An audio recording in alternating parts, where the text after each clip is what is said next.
Bottoms. That's the Bottom Nation national anthem. Memorize it, you little bottom. What's up, Bottom Nation? It is me, Ashley Gavin. That was silly. I'm just a silly Billy right now. Thanks for listening, guys. What a great episode this is with my friend Teresa. I'm going to get out into that in a second. But if you haven't seen me live, I'm going to Virginia. I'm going to Virginia Beach and Richmond, and then I'm going to upstate New York. I'm going to Syracuse, Albany, and Hartford in Connecticut. Then I'm going to the Midwest. We're going to Omaha. We're going to Des Moines. We're going to Kansas City and St. Louis. AshleyGavin.com to get those tickets or to sign up for my text list because, hey, your city might not be on the list right now, but it could be in the future. I just added Minneapolis, for example. We just added that today. So get on that text list. And then, of course, here in New York, you can see me every Sunday, or you go to Kate's show at Union Hall on the 28th of June, 10 p.m. Go check that out, katesys.com. And then today, I made friends with Teresa Lee. Oh, man, probably about 8 or 9 months ago. She's so funny. She did stand up at my show, and I thought I have to have her on the podcast.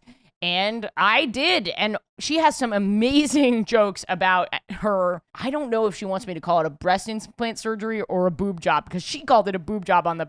I'm going to go with her words about her boob job, questioning her gender, and also having lesbian sex with her boyfriend. I know that sounds problematic when I say it, but if you listen to the episode, it's actually really, really great. And I think all straight people need to listen to this. Although Teresa's not straight. It's, oh boy, how do I get out of this one?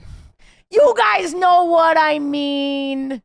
Penis vagina sex. If you do that, you listen to this episode. And finally, patreon.com/WHGS. I dropped an hour-long crowd work special, I guess, on there. It's really fun, so go check that out. And bonus episodes, comps, all kinds of cool stuff. Patreon.com/WHGS. It really, really, really, really, really fucking helps, and you can donate $1 a month. So go do that, please.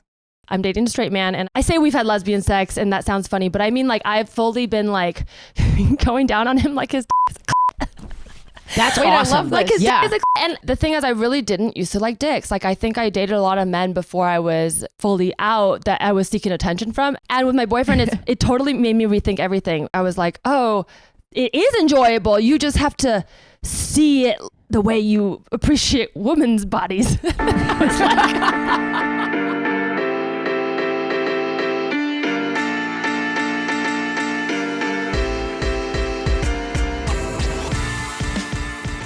I've been cheated on, and I love that people are talking about it on stage. It's better to just talk. It does, like, even just thinking about it now, I get, like, a little emotional because it is truly traumatizing to be cheated on. It is, like, so brutal. It's actually, like, one of the most brutal...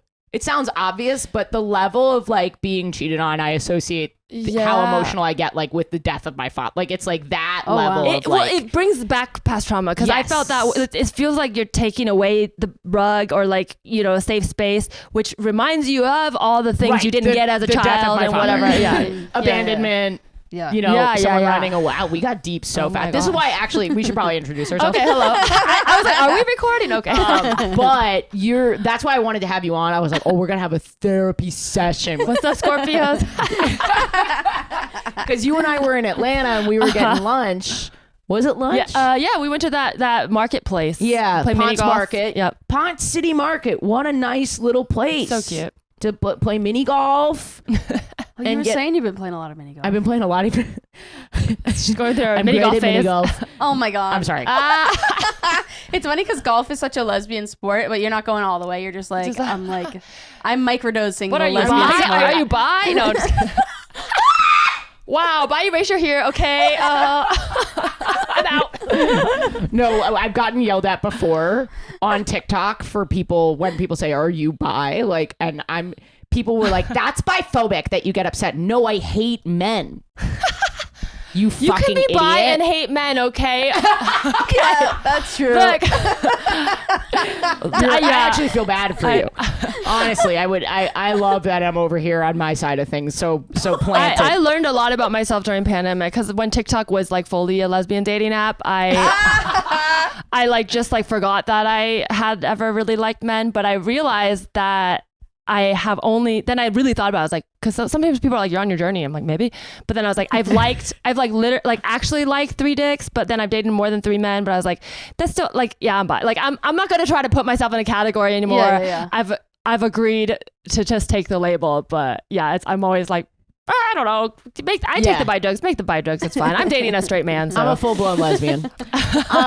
Well, I want to introduce you real quick. You're so funny. You did Sunday school a while back. So you fun. were so great. You're so thoughtful. I like just love to talk. You're like the first person I booked because I was like, I just love talking to this person. Oh, that's so nice. Because you were so thoughtful. And you're so in touch with your feelings and your trauma. I thought the gays are going to fucking love this. Which is hilarious. No. I have such good trauma, the best trauma. Yeah. Oh my God. No one has bigger trauma than me, and that is probably true. Yeah. That's honestly, no one has bigger trauma than the Trumps. The Trumps have so much trauma. Oh my goodness. That's why we're ruining America. We're bringing you guys down with us. I just bust out my Andrew Yang impression or something. No, I don't have one. I don't have one. No, but just I was like, what an incredibly no, specific. just because you said Trump. We're recording this podcast from 4 years ago. My podcast. It's called You Can Tell Me Anything. And actually, it's funny you say that you like talking to me because that's where it came out of. Is like I love what's kind of therapy inspired, like confessional. So comedians confess something they want to get off their chest, but really it's because people like to tell me things. Yeah, you just have like such an openness to people's emotions. It's great, and a great comedian. Teresa Lee, everybody. Yeah, soundboard. Meow, meow, meow, meow. We did it, Joe. Thanks for being here. Thanks for having me. This is so fun. Yeah. Do we banter more? I don't know how long we've been online. I don't know. Anything we want to say? Anything we want to add to the banter? Because the banter section, we're winding it down. We're at Limestone. We're on the road. We're Limestone. We're in the hotel. We're road tripping. It's another road trip episode from Indiana. I can share one thing that probably will fold into the gay sex story that was related to what we just said. Oh, because I have a joke about I'm not gonna do the joke, but we were talking about just like being inclusive, and it made me think of this because I had a joke about apologizing to soft dicks because I genuinely during the pandemic I was making a lot of jokes apologizing to them that you've done something wrong or for their situation. No, okay, so like oh, I'm so sorry that you're soft right now. No, so quite the opposite, because I feel that while it is still kind of funny to me and guys laugh at it too, we got to the point where we're talking about like, don't make fun of women's bodies or, anything that's like not cis straight hetero men, but then we are still going on stage and making fun of soft dicks, limp dicks, short men in a way where it's like, there's always room for a joke that's, if we're being inclusive, right? Like in the sense, like some short guys make short jokes. I'm not saying it's off topic or off limits, but I started thinking like, at some point when we reach what we want, like that feels, it's body shaming. So I think we're already there. Yeah. So I think we have to stop it. The men are very upset. They're taking away our rights again. And we have got to stop calling them short. But here's what I found. Okay. You can include them as long as you acknowledge it, right? Like, it's just like, I acknowledge. So I had to do a joke about we should all be allies to soft dicks in the sense that like, if you actually date someone with a dick. SDA. I was like, hashtag no makeup, hashtag soft dick. But I genuinely, at first it kind of started as a punchline, like kind of bitty, but then men were like really into it. And I, like not sexually, they really felt represented. Appreciated. Yeah. And I realized like, oh, so I wanted to include, but my point is when I was doing it, a lot of my audience, I would just shorthand and say like, if you're dating a man or if you date, so I started realizing like it's a little hard to do this like because without taking out too much of the air, but if you're dating someone with a dick, but that's what made me think of that, because the idea was just that like if you are in the straight world, which I came from sorority days, my sluttiest days, you see a lot of hard dicks, but you don't see a lot of soft dicks, so you make fun of them when they're soft. But if you grow up with a dick and then you're dating someone with a dick, it might be different. So I was like, how do I incorporate that into the joke? And then I just settled on, it's fine, I'm just gonna introduce who I am and then they'll get it. But it was a definite like so I guess process. your point of view is that I shouldn't make fun of soft dicks. That's what you're saying. I'm saying that women who make fun of a dick that like, oh, I dated this guy and he couldn't get hard, it's like most of the time his dick's soft and he's like just trying so hard to make sure it's ready to perform for you. That I'm like, we should just normalize seeing the soft dick so you're not like, ew, it's I agree. soft. I think the best kind of jokes that I've heard about that are when it's in relief to a like, oh, this guy sucked, or like this guy is like not nice on the date or something. Or like, it's like, oh, take a small. I put up with all this rude behavior, treating me bad, so I could get fucked, and then it's not hard, it's not working. Like that's not an experience I relate to. Yeah. But I'm like, oh, it's in relief to that. I mean, look, it's in relief to that, so it's like it is ultimately like obviously. I don't think sexism has been solved. No. So if through the kind of symbol of a cis man not being able to get an erection, you're like poking fun at the patriarchy. You're not poking hard enough. Yeah, you're just softly kind of lobbing pressure at the patriarchy.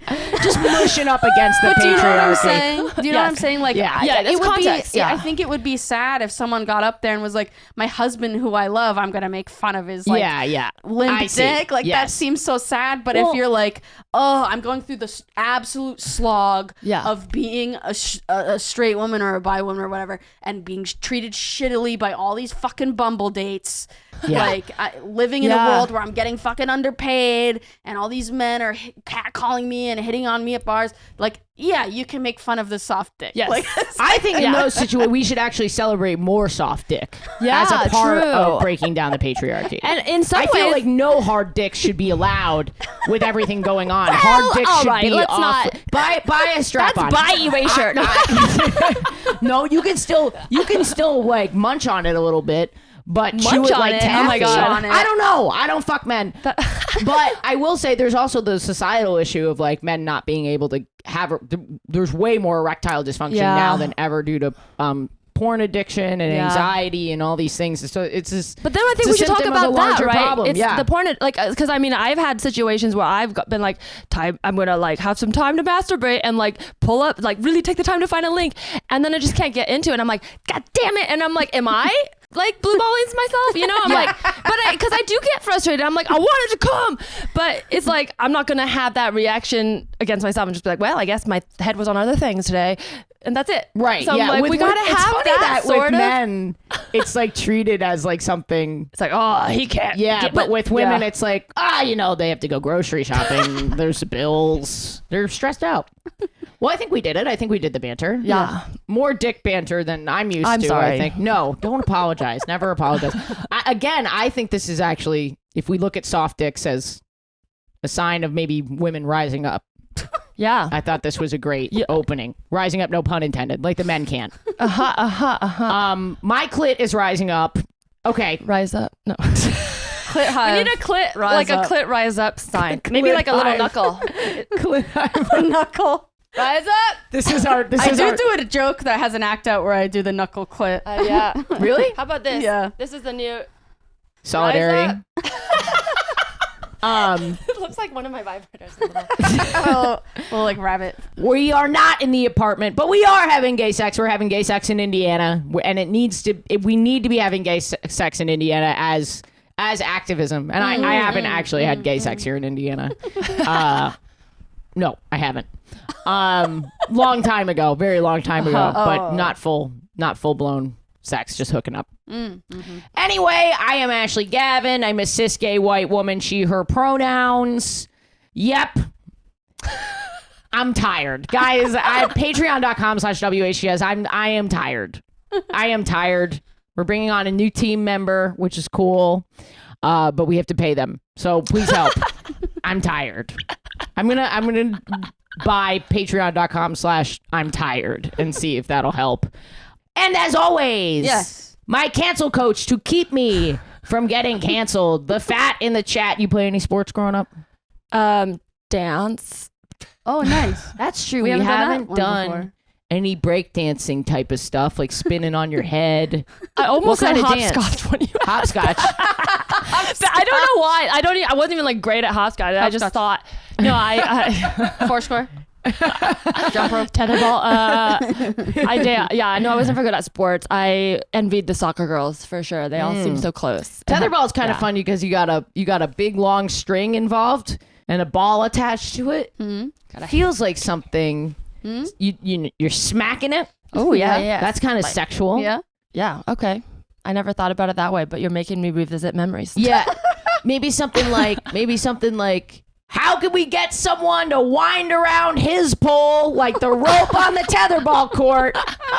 Chelsea, you heard me. Oh my God. I think you were going to go with the ass with the smack. I thought so too with this. But now I'm like, what part are you smacking? I don't know. I don't think he knows either. Just a good old nutsack slap. The nutsack slap, Kate Sis. Hey everybody, it's me, Kate Sis, the cancel coach, the fat in the chat. I am a white bisexual lesbian dyke. Any pronouns are good to go. My gender of the week, as submitted by the listeners, was I guess a dolphin, and for this reason, that if you listen to the podcast at double time and I'm constantly laughing, it sounds like Oh, okay. So I appreciate that. I appreciate whoever is listening to the episodes efficiently. A lot of people are listening at double speed, and it makes me wonder, are the pods not fast enough? Like, with the jokes, are we not telling enough jokes? I feel like, yeah, wow. I forgot that people do I wonder that. how that sounded when I did the dolphin thing at double speed. Oh my if I'm God. already going, Right in, listener. did it break the sound barrier? It's just like, worship Satan, worship Satan. And do you mind introducing yourself kind of using that sure. same format? And I'm going to check the cameras while you do. Okay. Hi, I am Teresa Lee. I am a cis, bi / queer. What else am I? Sometimes identify as a bot. Eventually, I do think the bots will take over, and you'll all see that they actually think the least binary out of all of us. It's true. We won't get into it today, but if you know what I'm saying, DM me. And I am dating a straight man. Just want to get that out there. He doesn't have a podcast, so that makes me the boyfriend. So okay, That's great. Funny. I love Any that. pronouns? oh, she, her. Nice. All right, cool. Sweet. Yes. Well, I'm doing my own finger blast from the past. To even call it a finger blast, I think is problematic because I'm going way back to my wee days of life, because you've got the therapy podcast, so I think we should go super. Yeah, let's do it. Let's do it. I'm going back to when I was like 5, 6 years old. Okay. Okay. And I'm going to talk a little bit about Greer born yet? Greer was barely alive. There's a great video. This is not gay sex at all, but there's a great video of my sister in a sandbox. Aww. And she's a baby. I mean, an actual little baby, as probably whatever age that you can successfully get into a sandbox and want to play. That's how old she was. Yeah. And my dad is filming her. My dad filmed everything. Did he talk? Yes. That's nice. And my dad zoomed in on her in the sandbox, and she puts her finger in the sand. She gets some sand on her finger, Mouth. brings it up, and my dad's going, no, no. And she just fully does it. And he's like, no. Doesn't anything about it. No actual parenting. No water, no. And then just down again. No. Again? Oh, no. No. Very funny little clip of my That's sister. hilarious.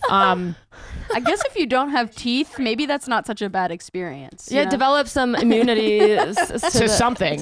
Teeth is what makes sand suck in your mouth.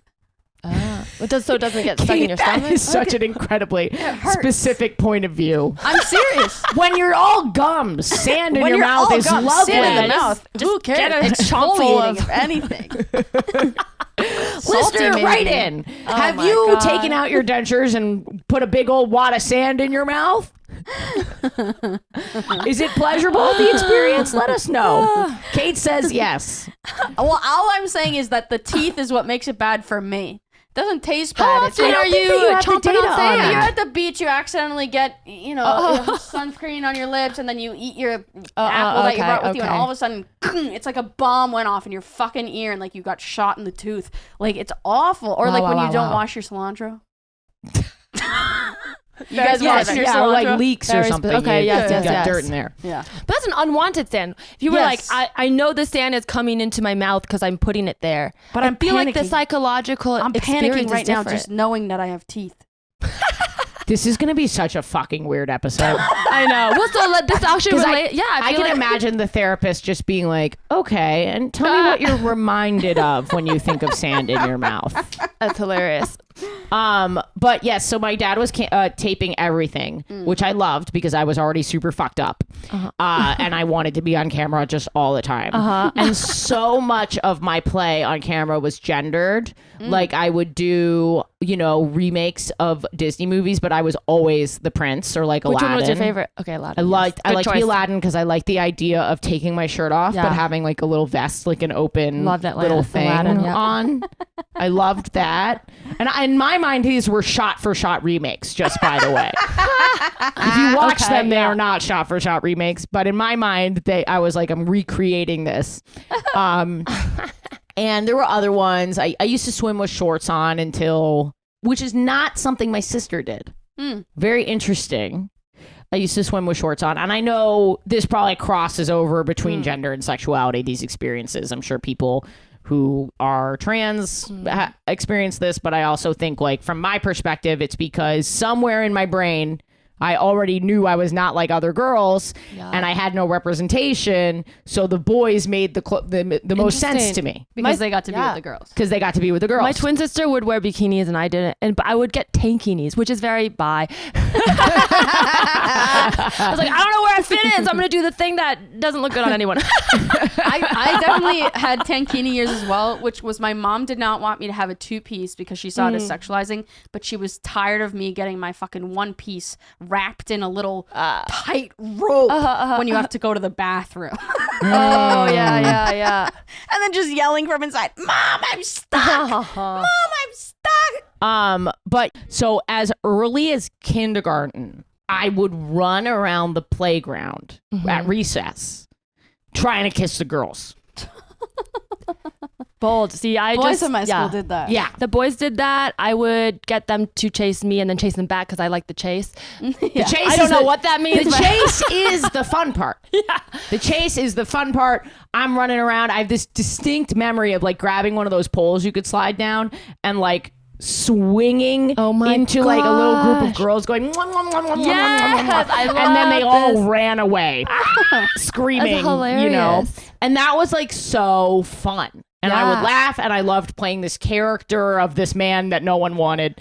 Sort of a misogynistic character that wouldn't exist today. Pepe Le Pew. Pepe Le Pew. Yeah. I fucking love Pepe Le Pew. Johnny Bravo, another role model. But that's the funny thing is, back then you could have this frankly sexual assault that was happening in these Looney Tunes. Borderline, at least definitely harassment, possibly sexual assault of these guys chasing after these girls. And I was like, I want to be that. That's so fun. Were there boys doing that or you were the one who created? I don't remember if there were other boys doing it. I was definitely the alpha. I know that. I would chase, now that you're saying this is making me revisit these memories. I would chase the most effeminate boys that the other guys didn't feel like they were like like I like them though. Those genuine crushes. I didn't like pick them out, but I think I always have been attracted to like the mix up of femininity and masculinity. Yeah, there's nothing wrong with that. But I didn't ever see, because I didn't know you could be gay yet, so I never even considered chasing the girls. But I would braid their hairs. That's the other side of But I would do just about the most intimate thing you could do with another person. I would be like, draw on my back, I'll draw on yours. That was so fun. The tingles. So the thing is, crack an egg on your head and let the yolk trickle down to your clit. God. Oh my God. Why am I touching your clit right now? I'm touching your clit right now. You're standing on the top of the Empire State Building. I am proposing to you. You're writing me a love poem. It's bound in leather. Oh, that's so fucking funny. Oh man, you someone take that bit. I don't know who. I think that's your bit. Yeah. I don't know. So somewhere between you two. Yeah. It's yours. I gift it. You can have it. But that's a great bit. But yes, I never felt like I could do that because I always knew I had the masculine energy, and if I started to do something intimate like that, like because when I was running around the playground kissing, it was a joke. Did you ever catch one? No.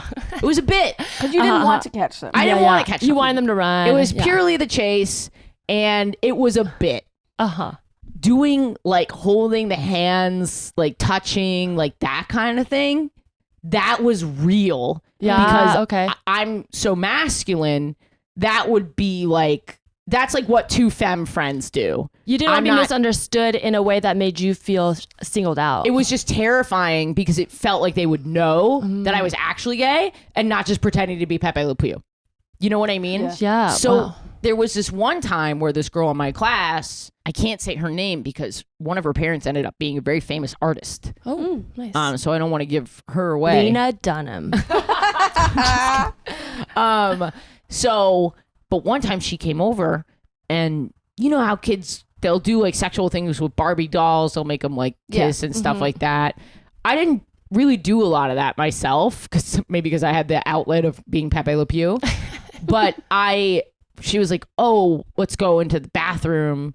And I don't know if she phrased it as practice or like a secret club that we were going into. But she was a year older than me, which made it scary at the time because every year when you're that young is actually quite large. Huge, yeah. So we go into the bathroom. She closes the door and she's like, oh yeah, we were become like spit sisters or something. Yeah. White people are crazy. No, I'm just kidding. I'm just kidding. I know this. It's where you bend over and you spit in each other's assholes. You know that childhood game? Yes, it's so much fun. You actually spit on your hand. You go patooey, and then you start. Patooey. It's like a French comic. Patooey, the most sexy word in the English language. Patooey. But she goes, we have to touch tongues, the tips of tongues, and to become spit sisters. And she kind of knew there was something scandalous about it because she wanted to go to the bathroom. Yeah. Right? Yeah. Close the door. Interesting. Yeah, exactly. So that was an early gay moment where I felt maybe I would have, even with a boy, felt weird about it. Yeah. But I have heard other people, including my sister, who had a full wedding with a kid from down the street. Oh, interesting. They had a full wedding ceremony when my sister was 5 or 6. And they like staged a wedding, and they like, I think they may have did a little peck. Someone did that in our kindergarten. There was like the boy and the girl who everyone was like, they're the couple. And we were like, the wedding today, get flowers. And I had been a flower girl before. So I was like, I'll be the flower girl. I was just picking flowers. But that's wild because I always hear about people, you know, like kissing girls who are straight or whatever, or like, you're more likely to experiment if you don't have that line almost, or if you already know and you're like totally down. But I never experimented growing up, and not that I wouldn't have been down. It was this like block. So it was so scary when I don't know why. I don't know. Write in if you're straight or did this with a boy. I want to know if it felt as terrifying just because it was sexual and you like knew that sexuality was wrong in some way. But for me, it felt distinct. I think because I knew I was gay somewhere in my head, I knew this was wrong and I shouldn't be participating in this, and I was like terrified, but I just did it anyway, and we did our tongues, and I'm gay now, so it worked. That's so. Is she gay? I don't know. Maybe I'll look her up. A lot of the girls I had crushes on in elementary school ended up being, well, they were always gay, but like they were like the popular girls who like I idolize as like, you know, this straight culture blonde cheerleader girls. And they ended up gay? Yeah. At least two of them. One of them became a model, and literally like, I stalked her in like college to see, I don't know what she's doing now, but she was like married to a model, and I think she was modeling in Paris, and they were both like living in their Paris apartment. There's like two beautiful like fashion lesbians. And I'm like, oh, no wonder everyone liked you, and I wasn't wrong. Like, yeah, that's funny because I feel like the popular girls in Massachusetts just like ended up hooking up with the Bruins and the Red Sox. Yeah. Just like they have a hair salon They now. continued to be the like epitome of like straightness. What high school did you go to, if you don't mind saying? I just went to public school in my town. Okay. Yeah. Anyway, that's my gay sex from this week. Nice. Listener, don't forget to support the Patreon, patreon.com/WHGS. That's how we pay Alex. He is a full-time employee of the podcast. We could not pay him on ads alone. That's how we pay Kate. And of course, me also. This is full-time work, so please consider going and donating. And in return for those donations, you get bonus episodes, you get comped tickets when I'm in your city. You get extended, unfiltered, uncut episodes, weekly access to my Zoom stream of my show in New York, and lots of other stuff. Patreon.com/WHGS. Listener, do not miss me when I'm in your city. I know you miss my TikToks and my Instagram posts, and sometimes you skip podcast episodes. I'm only in town once a year, so let me text you once a year when I'm in town. Or I can email you, ashleygavin.com. There's going to be 25 cities on this tour. Don't miss your city. Teresa, did you have gay sex this week? Well, I've been traveling, so I did not have any sex this week, but I will share, this is kind of related to what we were talking about earlier, because I'm dating a straight man, and I've been trying to figure out how to say this on stage, but I think podcast is the better place to say it. But we've had we've had lesbian sex, and that sounds funny, but I mean, like, I've fully been like going down on him like his dick is a clit. That's awesome. I love like his dick is a clit, and he's cool with it, but like in the way where it's like none of us knew it was happening, kind of like, because like that's the best sex, when you discover something insanely different than what you've been doing, and no one has ever told you about this, and you're like, this is the coolest thing in the entire world. I made it. It's like you're I don't want to say Christopher Columbus, because it's not. I made up a new Leif Erikson. You're the Leif Erikson. Is he problematic? Do we know? I have no idea. He's the one who may have actually discovered America. Okay. Well, then he's probably problematic. But who's, I don't know, someone else. Sure. God. No. Athena. I don't know. Yeah, sure. Let's go with Athena. Well, okay, I'll say this because, like, he is, like, I say that he's, like, a hot boy, like, in the sense, because, like, I always used to date comics, and he seems like a different world to me. He's like, I went to college, and I'm happy, and I work out, and I go to music festivals. I'm like, what? So he doesn't have as much trauma. But he does, but he dealt with it. That's good. Yeah. So I'm like, that's what the fuck? Best. But the thing is, I really didn't used to like dicks. Like, I think I dated a lot of men before I was fully out that I was seeking attention from. And then once I came out and I moved to LA, I was very like, oh, really like wanting to be like a slutty bi girl, just like hooking up with other girls. But I never like would have sex with guys and really enjoy, like I enjoyed the love and attention, other things. I wasn't like against it, but I was never into the dick. And with my boyfriend, it totally made me rethink everything. And I think it's because I also healed a lot of trauma, did a lot of work right before we met. Yeah. So I like shifted my brain programming. Yeah, but I'll literally be like into his dick, but not because it's I don't know. It's hard to explain because I'm into him, but it reminds me of when I've like really enjoyed going down on girls, like women. Sorry, they're women. They're of age. Okay. I just say girls because I sometimes like to say I'm a girl. I think it's fun. I think it's fun and flirty. People call me a woman. I do kind of want to kill myself. I want to be a little baby girl. Yeah. I look. It's definitely of age, a little baby girl. This is like coming back to the early conversation about like words like that. Like. Yeah, it's definitely more. I think it's more about vibe than and intention than like if you're my boss and we're equals in a professional setting. Don't call me a girl in front of the men or whatever. But yeah. So I will like I had that thought while it was happening. Like I was like, oh, it is enjoyable. You just have to see it the way you appreciate women's bodies. I was like, but he was into it because then I was super, and it was funny because I didn't tell him till later, and I did tell him because I wanted to do a joke about it. I was like, is this okay? I don't want to make you feel like. Is he okay with this? Yeah, he's like, say whatever you want, baby. I imagine everyone at home has a lot of questions about mechanically. Well, he can go for a long time, so that's why I feel like a frat boy because I will be. Like that's what I mean. I will have lesbian sex. I'll just like come a bunch. We can get graphic on this. I'll like come a lot. Do you need me to talk about my asshole for a second to like, because usually I'm like incredibly graphic. Wait, wait. Are you saving this for another episode? If so, you can cut it. Did the MILF fuck you in the ass? No, I didn't get fucked in the ass by the MILF. Okay, I just needed. We never had sex. Ugh, painful. I did fully put my face in her boobies and like not be able to breathe. Oh, I will. Okay, I will never forget. I love that you brought up boobies because I got a pair of fake tits last year, and I think it made me gayer because I was just like looking at my own tits, like just fondling them. But I'm like, wait, did you get them as a sex toy or you got a boob No, job? I got boobs. Oh, nice. I got boobs. Well, because I had heart surgery. And are there boobs just like that you can buy that you can put your face in? There's boobs, there's butts, there's pussies. Are you serious? There's all kinds of stuff. But they're not connected to. I would totally jerk off with just a set of boobs on my face. Disembodied boobs. What's that? Disembodied boobs just look like scary. Like eyeballs. The butts scare me.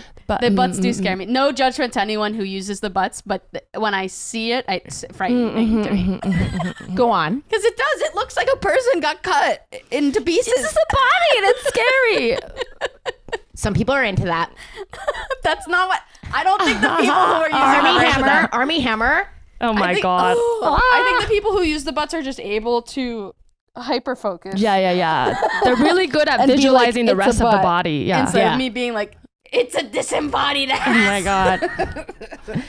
I was wondering if you were going to talk about it because you have some jokes about your boobs. Well, I'll fold it into the gay sex because... Yes, you were saying you come Okay, so I guess to be specific, I'll think the time that I first discovered the dick, it could be a clit sex. I fucking love this. It was... because our listeners are going to love this. I will say, like, it wasn't just like the whole dick is a clit. I like folded it up and found the clit. You know what I mean? Like, there is... I mean, it's maybe not there. It up? No, but like, well, like... Please, like I don't... frenulum? No, like, frenulum, okay, so like there's the dick, is there but a then frenulum like on a dick? on the shaft, you know, where the clit would, like, instead of having like the clit's kind of little, I just imagine the dick is like a very elongated clit. Yeah. And then I'm like doing, but obviously I know it's not a clit. Okay. Again, I know people going through transition, I might be using the little binary with the genitals. So apologies for that, but my experience with this straight man who very much has only ever had straight sex, you know, it was really interesting and he knows my sexuality, is very supportive, to have me just like explore, and him being like, that feels great, so sure, whatever.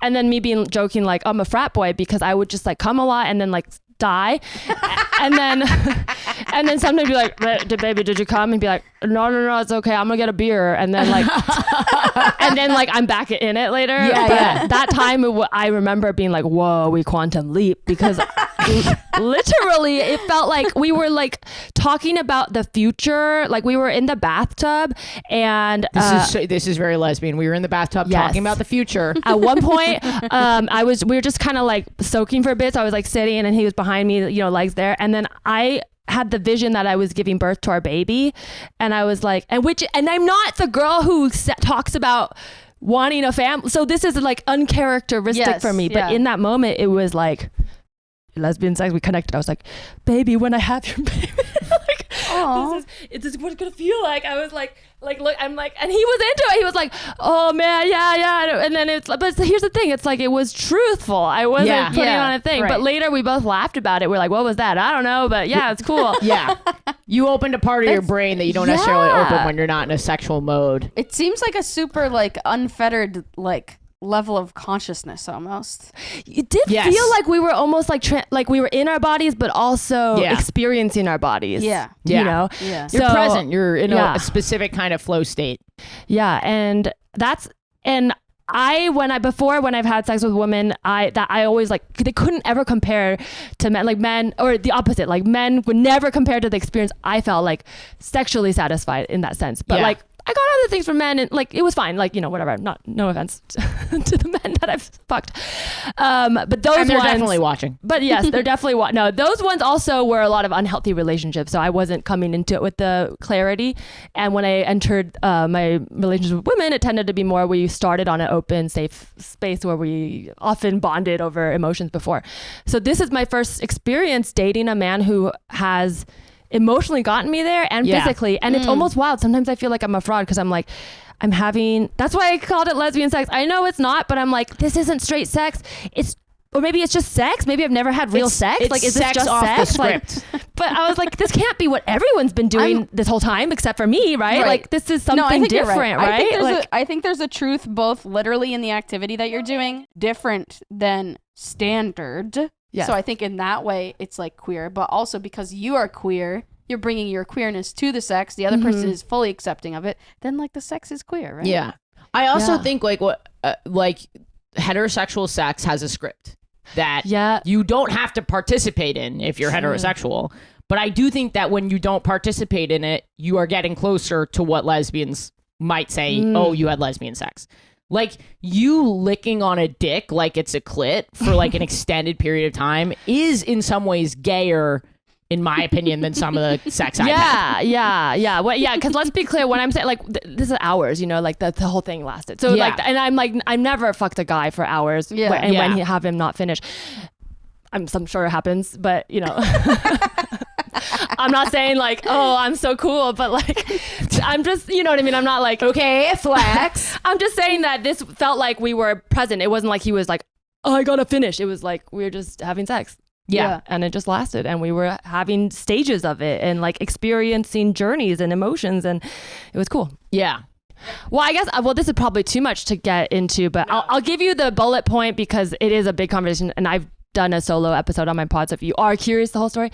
But I went through when I was questioning, I thought I might be trans because I didn't know you could be bi really. Like I liked women, and then I also had sexual feelings for men sometimes. So I was like, maybe I'm a gay guy trapped in a woman's body. And when I was born, I had a heart defect, but also the doctor had told my mom that one of the twins was a boy and one was a girl. We don't know which. I have a twin, and she's the straight one, but I was named I'm named the boy name and she's named the girl name in Chinese.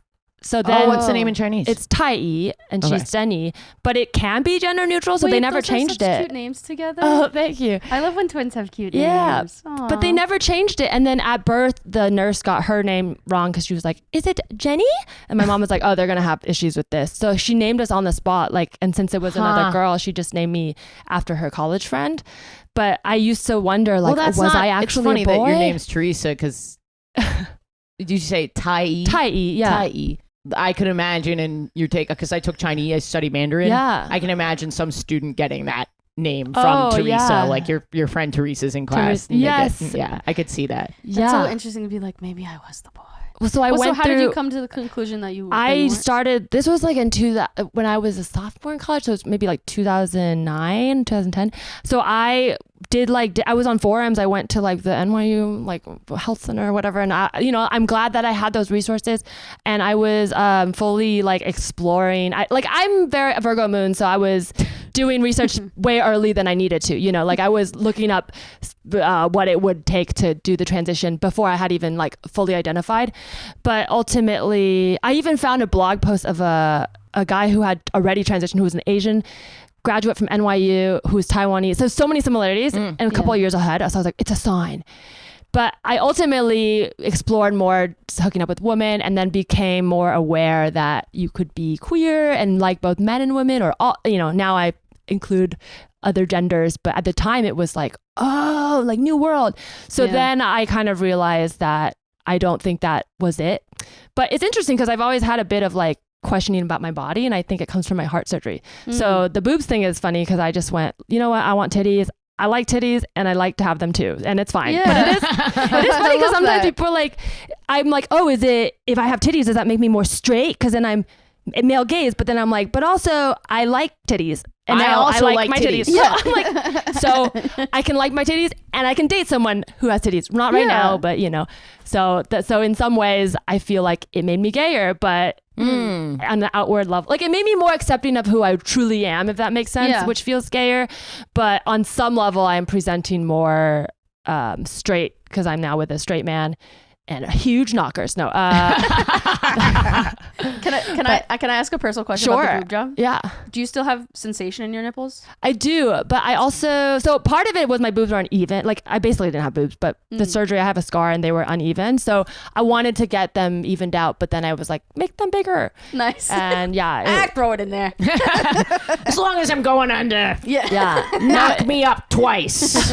I went in Beverly Hills and everyone there, like all the women who worked there were like very stereotypical, like, new to LA wanting plastic surgery for cheap. So they all look beautiful, but they all have so much work done and they love it. Like it's like a happy, positive place. My nurse literally was like, she was Asian and so I asked her because we were connecting on like culture stuff, and she was like, I love this job because I'm a doctor, my parents are proud, and I get discounts, and also I make people happy. Like nobody comes in like sad they have cancer. They're all like, I want tits. They're like, I'm self-actualizing. I'm like, wow, beautiful. But I went in there with a Hawaiian shirt because they're like, you should wear something that's like buttonable, easy to take on and off. Oh yeah. I feel like sometimes girls will dress like, I don't know, because it's like you don't want to dress fancy because it's a surgery. Yeah. But you walk in, it's a elective surgery, so I was like, I'm gonna wear an outfit. So I definitely walked in super queer, and I joke that I walked in like a 12-year-old boy and walked out a 50-year-old dad because I was in a freaking button down and like combat boots or whatever. And I was like, there's a lot more in the shirt when you left. Yeah.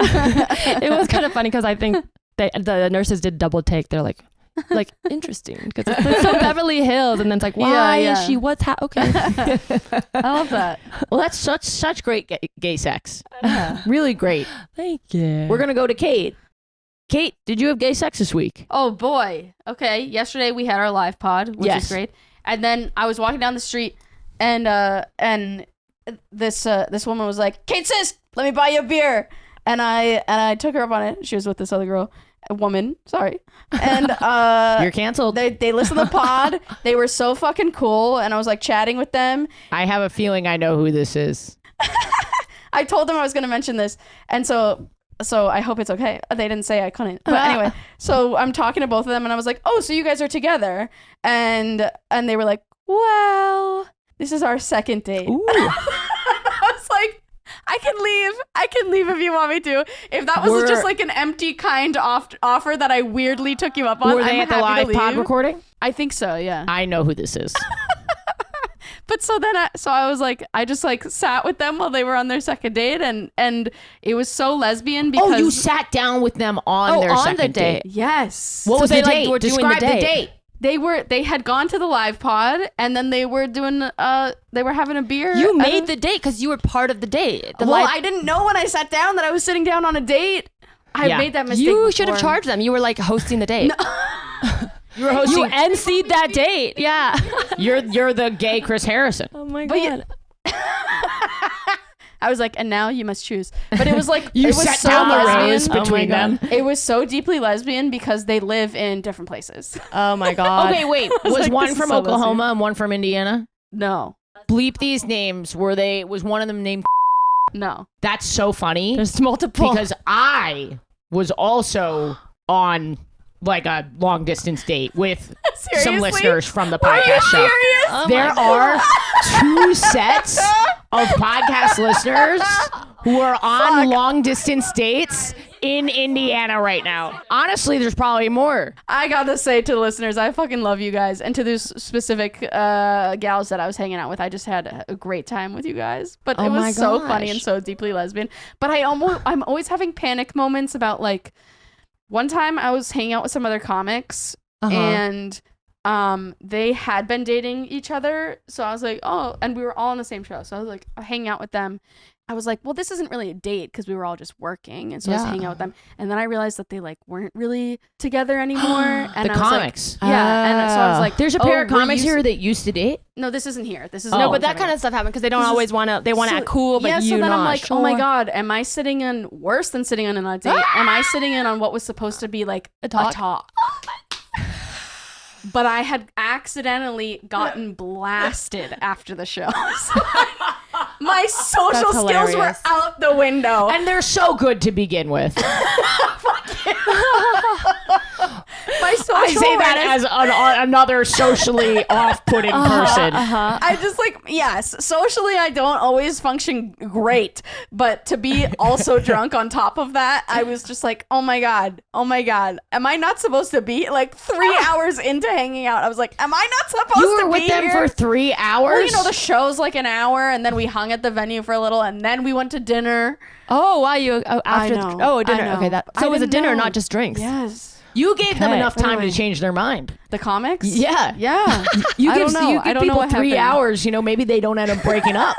You might have saved the relationship. Anyway, prolonged it. So yesterday I was panicking, and I just said to the girls, I was like, hey, if it's weird that I took you up on the beer, I'm happy to leave and let you guys have your date without There's me. no way those little bottoms are going to say, yeah, get out of here. Anyway, thank you did they for go the home drink. together? They're staying together for the weekend. I bet you helped. I hope you gave them something to talk about too. That's like outside the nervousness of a second date. You know? I really hope I helped because they were both very cool and very good looking. I want to know if there's any weddings from your podcast that are because there are. That have happened. I got a card actually once. I might cry saying this, but that's so sweet. there was a pair of. A pair. I don't know why I said it like that. There were these 2 women that I think were friends and didn't know whether or not the other was gay. Mm. And then they both somehow figured out that they were listening to the podcast. Oh my God, I love that. and something on the podcast made them both laugh, and they used that instance to ask each other out, and now they're married. That's adorable. Holy shit. I love it. Nice. Yeah. Nice. Nice. Anyway. Have you ever gone out with a listener? Are you allowed to say? No, not really. I went on a couple dates with who you met at shows. One person that I would describe as an active listener. Gotcha. And that was not a good idea. The 2 times I've dated girls who were, one was a girl who had seen a show, but then we matched on Riot, but she didn't bring it up till later. So that's how I knew she actually was a fan, because she was like, oh, I watched this thing. Yeah. And she was a Pisces. I actually really enjoyed dating her, but she got really upset over nothing. Nothing. Like literally like me dating a lot of people and her dating a lot of people, and then suddenly her being like, you could tell me if you don't like me. I was like, when I cut things off, whatever.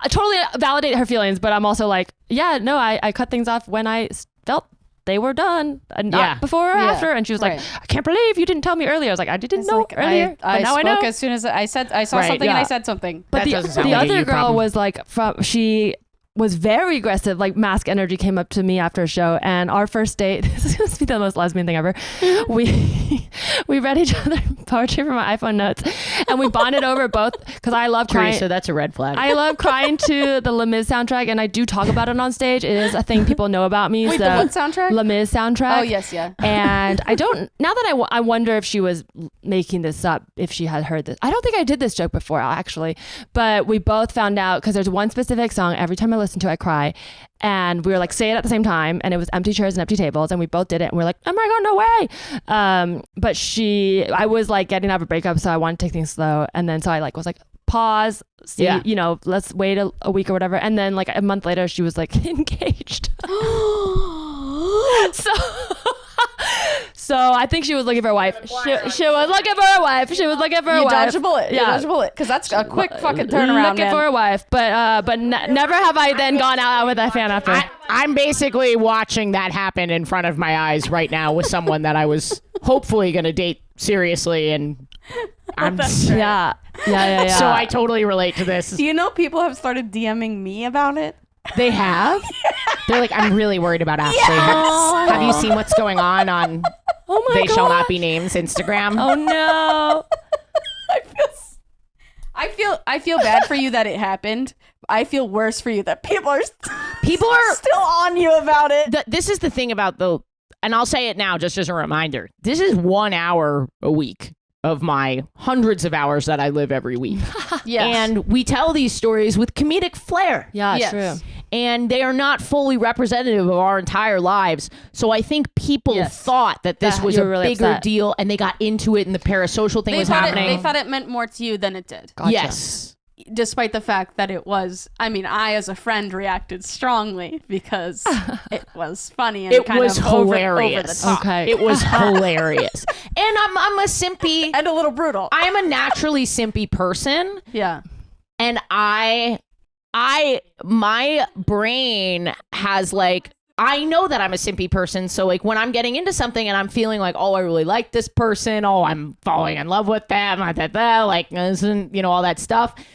I already know in the other adult part of my brain that it's like, I'll let the little teenager have her fun. Yeah. But that's the most fun, because as an adult, you can do both now. Because as a teen, you really have the nerve.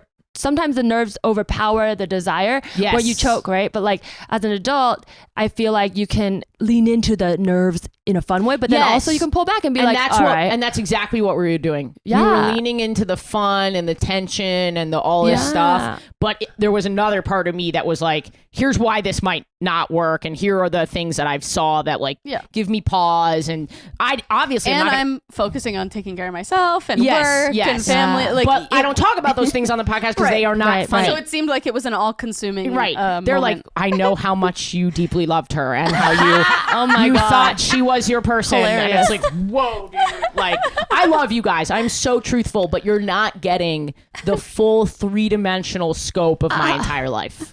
For the record, I'm much sadder and doing much more poorly outside. No, I'm just kidding. I'm thinking about nothing else. Absolutely devastated all the time. No, I want to just say one thing before we wrap up, because I said that I had hooked up with someone who listened to the podcast. This was truly like a one time Oh thing. yeah, sorry, I didn't mean. It was more like a lead in to be like to why I don't anymore. But it's tough because you do meet women who've heard the podcast, and I think that's different than plus someone who listens every week. I wasn't like out that much before. Like I came out while I was doing comedy, so like there was something exciting about like people approaching me, and I hadn't gotten my game legs yet, my flirting legs. Flirting legs.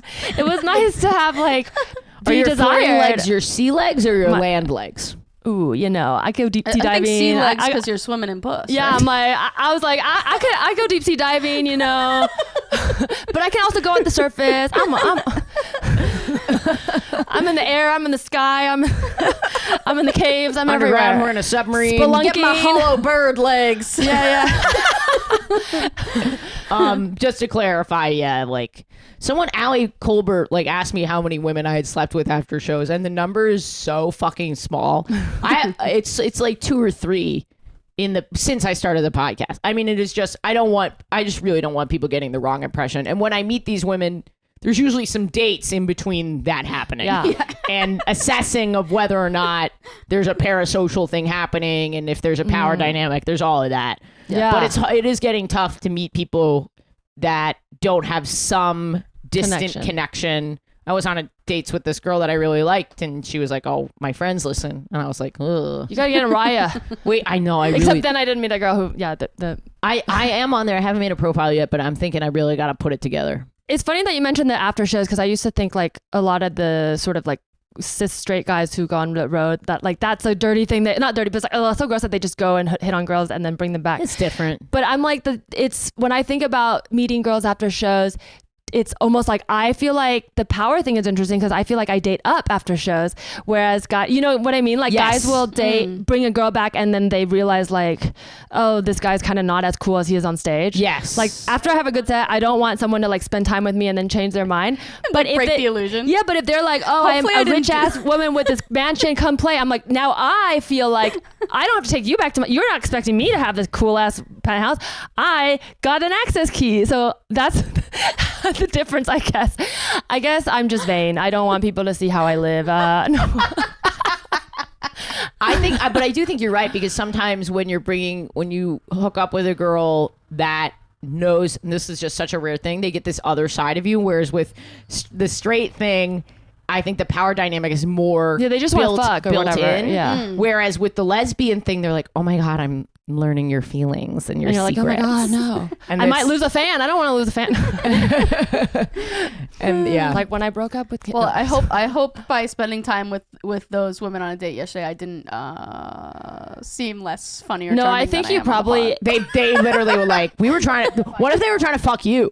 No, that was definitely not in play. They weren't going for a threesome with the Kate Sisk on their second date. There was no threesome vibes. How do you know? Because women are so bad at approaching other women. Right? You'll like go on a full date and then later. She screamed at me on the street to have a beer. That was very effective. Then you know what? What? No. Definitely not. I love the idea of you. I know. Let's just hypothetical world Chelsea doesn't exist. Do you think that that's something that you would do? A threesome? Yeah. With two strangers girls being picked at up the Limestone Comedy Festival. They're coming. We're in Indiana. No, I don't think. I think in work mode, no, but at a party, probably. The right vibes. The vibes have to be there. Yeah. Like at a party or like a concert or something.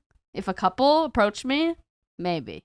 I think being desired is really hot. So it's like, yes. Generally, I'm not like just looking for a threesome, but if they're picking you up and you can tell they respect you and respect each other, that to me is like super hot. But if they're like looking for a unicorn to check some list off, then I'm like, bye bye. Yes. Yeah. If there was to me, one of the most erotic things about a threesome in my mind is not saying it out loud. Like that, so you're having it just happen. If it's on an app and it's like searching for a third, I'm like, oh, kind of boring. Oh yeah, I know. Like that. You want it to happen organically. The organic build up, like, is this happening? Isn't this happening? I think reminds me of like dating. Early hooking up with women, being like, is she into this? Am I into this? Like, what's gonna happen? I'm afraid to say anything. That's so funny. Am I into this? I was like, I am so into this. Well, there was desire there, but it was kind of like, why am I into this? Maybe it was. I just remember hooking up with women originally. It wasn't like, hey, are you into girls and are you into me and would you like to kiss? It was like, we will just continue feeling each other out for like 5 hours until we like kiss. This is something about gay culture that I think the future queers are going to have less and less of, that I know it doesn't matter. Liberation is so much more important than what we're talking about right now. But the suspense of trying to figure out if someone's gay, and if you're gay, like, yes, both at the same time, especially, it was like, wow, I missed out on that. I just knew I was gay from the get-go. You're bringing back painful like could have beens, because like in college the girl that I like we both ended up being bi. She's like in a very serious relationship now with a woman, but like we both came out after college, and we just would have like dates where we weren't dates, we would hang out, but clearly now I'm like yeah we would just like sit on, make cookies, drink white wine, sit on our dorm beds just like next to each other, like and then just talking like, are you dating anyone, and talking about boys that like didn't matter. And it was like, now I think I feel, you know, excited for the next generation, because I got to have those like the first kisses in my like straight dating world, but I didn't get a lot of those like young moments. Like that should have been a fucking fun night, but neither of us were out to ourselves. I think young queerness will replace this kind of bizarre thing. Except people will always be figuring themselves out later in life, even when things are. I just wanted to make a move, and I was like, "But I'm not gay, and she's not gay." And it won't be reaching total acceptance. I used to think to 100 years down the road, and now I think it's going to be 3 or 4. The planet. I think the planet will people die. Will die off before. Yeah. Anyway, before queer liberation. So you know, climate disaster aside, what I'm saying about threesomes is. Let's get to the important stuff. It's the similar tension, and that's so erotic to me. You like that's true. You like the chase. Yeah. And it's just people aren't as experienced with the three. It's like now there's more of a precedent, but before people were like, we want to get to the end game of the threesome, but they didn't know how to date, which is like how you get to date as a teenager. You do it wrong, but you get time to fuck up and fix it. Yeah. And now it's like 30-year-olds who are like, I want to date as a couple, and then they're like, you want to hold my hand? It's like that, but you don't have the transition of your teens and your 20s to figure it out. So read a book. I don't know. Yeah, read a fucking book, you idiot. Read a fucking book. And speaking of which, Teresa's new book that's out is called. What do you want to butt plug? My butt plug is, well, I'm gonna have you on my pod, so hopefully by the time you guys listen, it'll be shortly coming out. But or maybe I don't know. But listen to my podcast. You can tell me anything. And follow me online at Teresa Lee Bot.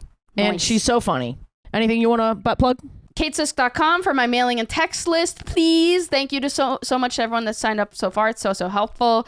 At the Kate Sisk on Insta and Twitter, and you keep your eyes out in any of those places for news on the Lucas Spectacular. You fucking know. Please don't disappoint me. I'm hoping Alex zooms in. Yeah. It'll be weird if he doesn't. That's funny. Don't zoom in. Thanks for listening, guys. One more time for the Patreon. Not possible. Truly, truly not possible. We're bringing on another team member, and we're trying to look into expansion in other ways. Also, it's just honestly for a lot of people really tough right now, and I know that, and there's no pressure to donate. But if you can donate, if you can afford $1 a month, this is a great time to do it, because we got to keep this project funded. And it is because of you guys, and I'm so grateful. So patreon.com/WHGS, AshleyGavin.com, KateSis.com for tour dates. We're coming through the Midwest, Virginia, upstate New York, Kate's show in New York City. And for the gay thought, I've been thinking a lot about gay mating rituals, particularly with lesbians. I'm sure you guys know about hanky code, which is what gay men used to do a long time ago, when before people could really come out. You would wear a different color hanky in a different position to let people know kind of what you were into and who you were looking for and that you were gay. What are lesbians doing? Because I know I'm peacocking a little bit. Look at me right now. This is ridiculous. I'm letting women know that I'm gay. How do you peacock, little queers? Write in. Tell me your identity or whatever, and tell me how you're peacocking out there. I know a lot of you are doing pins. Let's get some suggestions, because a lot of people write in and say, hey, how do I let other women know that I'm gay? And I always say, go talk to that woman. Ask her out, you little piece of shit. Coward. Ask her out. But if you're looking for peacocking advice, let's create a database of ways that we can let each other know that we're gay. Peacocking. No, peaclitting. That's what we're doing. We're peaclitting. Or cocking. Whatever. Okay. Have a good week, everybody.